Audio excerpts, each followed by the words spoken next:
العظيم আজকের ঐতিহাসিক সিরা কনফারেন্সের সম্মানিত সভাপতি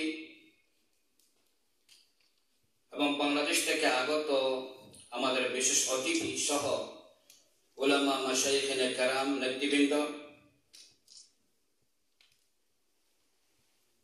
আজকে যেহেতু সিরাতুন নবী কনফারেন্স, নবী করিম সাল্লাল্লাহু আলাইহি ওয়াসাল্লামের সিরার অন্যতম দাবি হলো তাআল্লুমুস সিরা ওয়াল ইক্তিদাউ বিহি। আমরা যেন নবীর সিরা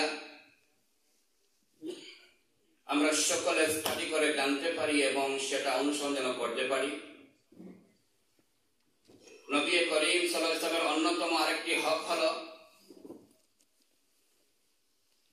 উনি সর্বযুগের সর্বশ্রেষ্ঠ মহামানব হিসেবে, সমস্ত আম্বিয়া কেরামের সরদার হিসাবে দীর্ঘ 13 বৎসর মক্কা এবং 10 বৎসর মদিনায়, তোর মধ্যে প্রায় 20 বৎসর নানাভাবে নির্যাতিত হওয়ার পরে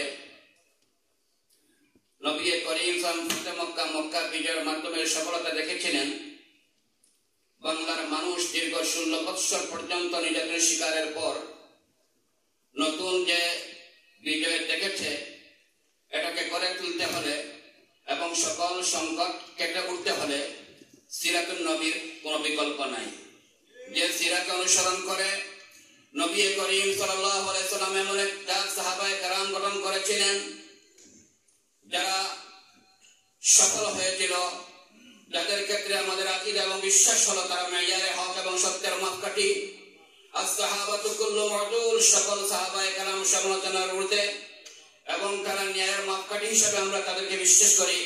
আমরা বিশ্বাস করি সকল সাহাবায়ে কেরাম জান্নাতি, যাদের উপর আল্লাহ রাদিয়াল্লাহু আনহুম ওয়া রাদু আনহু ঘোষণা দিয়েছেন, যাদের সম্পর্কে আল্লাহ উলাইকুম মুফলিহুন বলেছেন, যারা ছিলেন আল মুহতাদুন, হেদায়েতের কান্ডারি।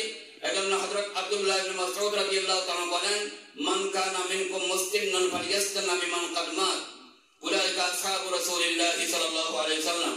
আমরা যদি কারো সুন্নাহ এবং আদর্শ অনুসরণ করি, তাহলে নবী মুহাম্মদ রাসূলুল্লাহ সাল্লাল্লাহু আলাইহি ওয়াসাল্লাম আদর্শ অনুসরণ করতে গেলে দেখতে হবে সাহাবায়ে কেরামের আমল, তাদেরকে অনুসরণ করেই তারা যেভাবে সফল হয়েছেন আমরাও সেভাবে সফল হতে পারবো। ইমাম মালিক রাহমাতুল্লাহ বলেন, লা ইয়াসলাহু আখিরু হাযিল উম্মাহ ইল্লা বিমা সালাহা বিহি আউয়ালুহা। আজকে বর্তমান সময়ের মানব জাতি সেই সফলতা পেতে হলে আমাদেরকে ফিরে সেই পথে যেতে হবে যে পথে চলে সাহাবা, তাবেঈন, তবে তাবেঈন, আইম্মে মুজতাহিদিনগণ সফল হয়েছিলেন। আজকে বাংলাদেশ সহ সারা পৃথিবীতে আমরা যদি সেই নবীর আদর্শকে আমরা ফলো করি, ইনশাআল্লাহ সেই শান্তি আমরা ফিরে পাবো। আল্লাহ সুবহানাহু ওয়া তাআলা সকলকে সেই তৌফিক দান করুন। আমি আবারও বাংলাদেশ থেকে আগত আমাদের মহামান্য মেহমানকে ধন্যবাদ জ্ঞাপন করে এবং টিভি ওয়ানকে এবং যারা আমাকে সুযোগ করে দিয়েছেন সকলকে ধন্যবাদ জ্ঞাপন করে আমি আমার কথা শেষ করছি। নাসরু মিনাল্লাহ ওয়া ফাতহুন কারীম। আল্লাহ আমাদের সকলের জন্য কবুল করেন, আমিন। আসসালামু আলাইকুম ওয়া রাহমাতুল্লাহি ওয়া বারাকাতুহু।